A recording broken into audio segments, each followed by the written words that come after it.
Welcome to Strip Coverlet, where we squeeze the bigger picture out of literature. I'm Adrian Ford, and we are here for another poetry discussion, a poetry discussion which will appear in two separate playlists here on the channel. Number one, the poetry discussion playlist, which is quickly approaching 100 poetry discussions, but also a poetry discussion playlist celebrating National Poetry Month 2021. The whole month of April, I am doing a poetry discussion every day of the month. Today's comes to us from Sylvia Plath.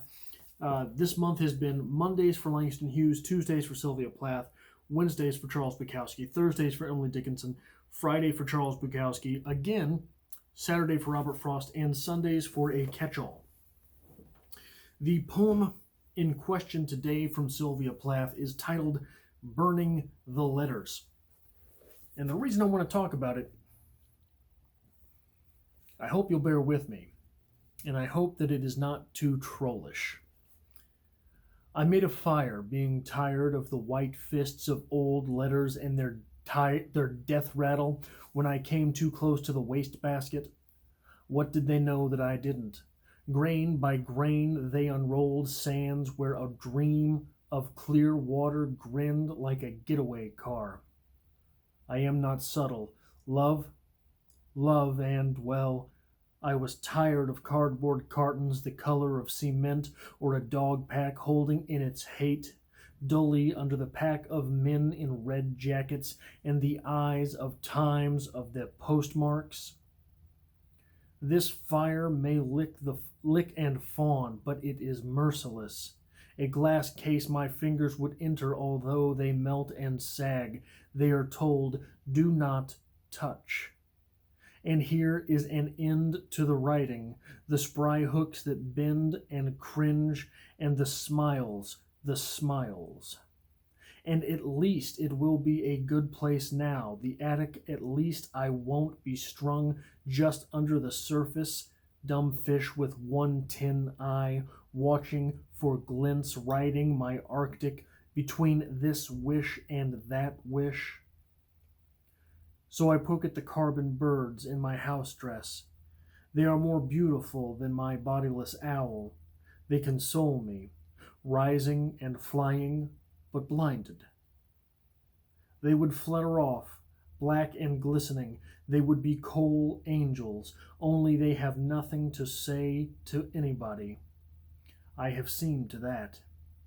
With the butt of a rake, I flake up papers that breathe like people. I fan them out between the yellow lettuces and the German cabbage, involved in its weird blue dreams, involved as a fetus, and a name with black edges.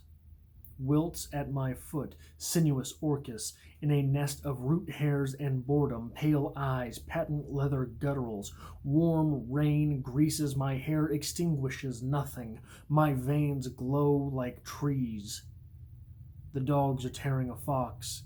This is what it is like, a red burst and a cry that splits from its ripped bag and does not stop, with the dead eye and the stuffed expression, but goes on dyeing the air, telling the particles of the clouds that leaves the water what immortality is. That it is immortal. Well, if you have to say anything for Sylvia Plath, you can't say that she is boring. This poem I wanted to talk about for two reasons predominantly, and they're sort of meta reasons. One, this is a really good example of what I mean when I say I really don't understand what the fuck Sylvia Plath is talking about half the time. It took me 3, 4, 5 reads to get anything out of this. But also, this is a really good example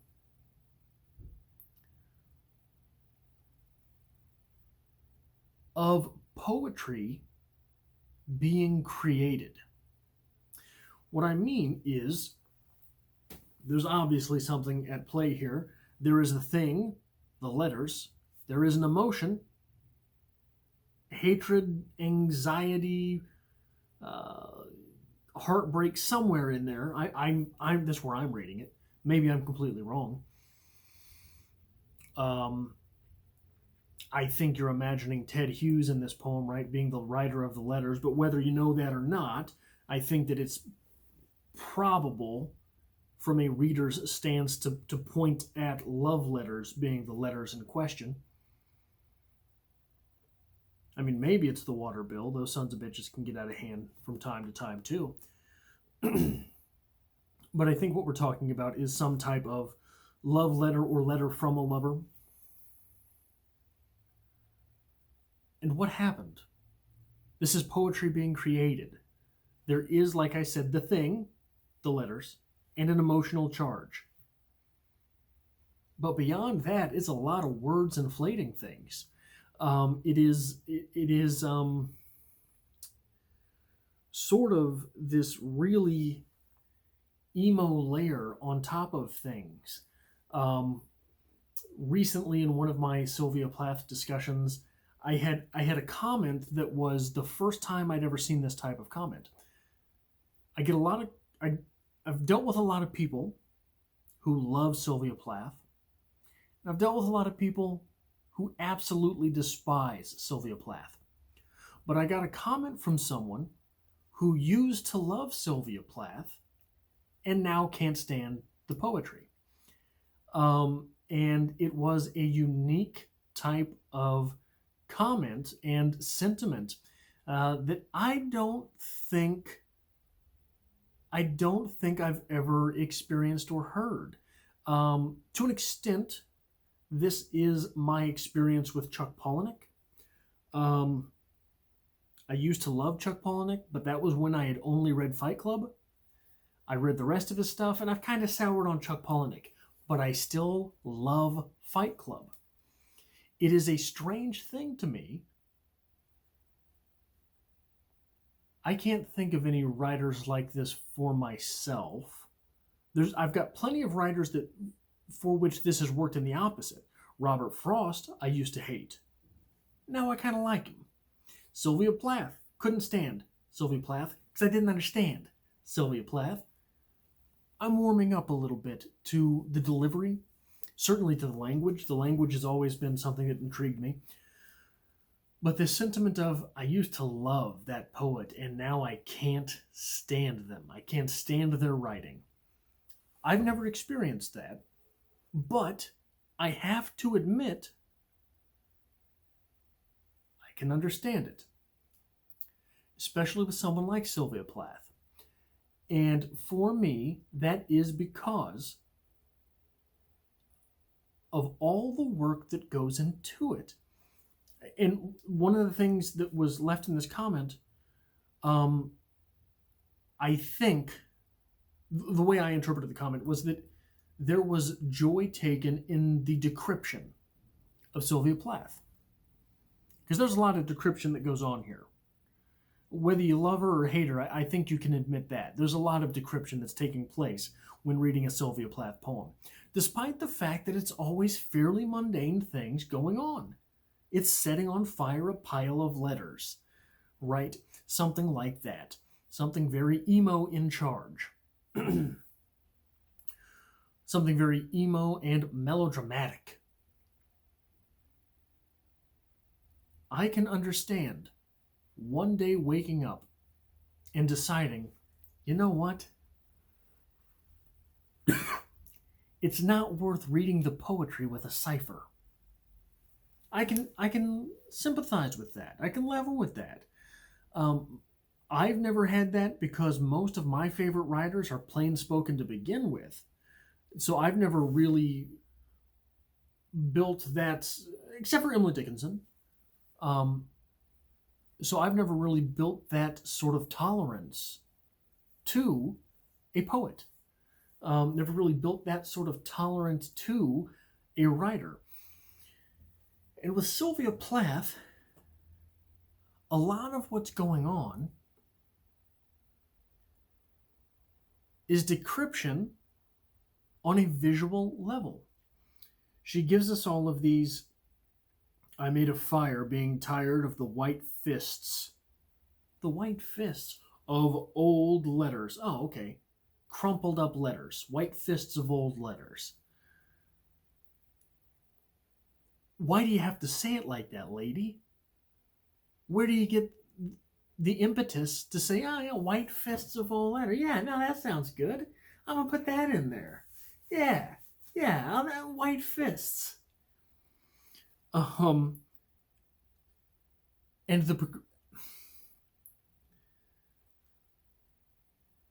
the way Sylvia Plath writes, at least to my experience, again, I don't have too terribly much experience with Sylvia Plath, but the way that Sylvia Plath writes is expecting of the reader. Pardon me. Oh, this is worth it. Yeah, what's here is worth it. You got to do the work. When really, she got mad and set some paper on fire. And here with this poem, the reason I'm giving this to you is because I'm not sure I 100% understand what's going on here, right? That's why this was, for me, such a good example of these talking points. But, that said, with the Sylvia Plath that I have experienced, I'm not entirely sure I understand the emotional depth or the ironic twist. I trust her that they're there, but I have to trust her that they're there. Right? So when I talk about literature, what makes literature literature? Literature is forged through the reader having to place their own interpretation on a piece. Really easy example is The Great Gatsby. At the end of The Great Gatsby, Nick is looking at that green light across the way. What does that green light mean? The interpretation thereof is left on you. Sure, Fitzgerald probably meant for you to take it one direction, but you don't have to, number one. Number two, if that one direction is obvious enough, you can take it in an ironic sense. That just because Nick says, well, that green light is emblematic of money and excess and all this, or well, that green light is emblematic of green for go. So what does that mean? It means that we don't think in this day and age. We just take. This green light is emblematic of that. Whatever it is that Fitzgerald may have meant for it, you can take Nick as an idiot. You can take Nick against his word. I'm not sure Sylvia Plath lends herself to those readings. One example that I often use, because I read so much of the poetry, is Bukowski. In Bukowski's poetry, most of the time, you're invited into the poem to go ahead and judge the speaker. Judge the speaker. The speaker's an idiot, and he's letting you laugh at him. The speaker is a dirtbag, and he's allowing you to judge him. The speaker here is a sexist pig, and he's allowing you to pass that judgment on him. I don't feel that same type of admission from the speakers in Sylvia Plath's poems. So this month has been a unique journey for me, as Sylvia Plath was the poet with whom I am least acquainted. So reading these poems this month was really a stretch for me. So I thought when I found this poem, I would go ahead and use this as an example for this talk, this poetry discussion. a discussion of how flawed I am as a reader. That's all I have for this poetry discussion. Look, I have new videos on this channel Monday, Wednesday, and Fridays. Mondays are for poetry, but I also have new videos periodically on my personal channel, a link to which can be found in the description below.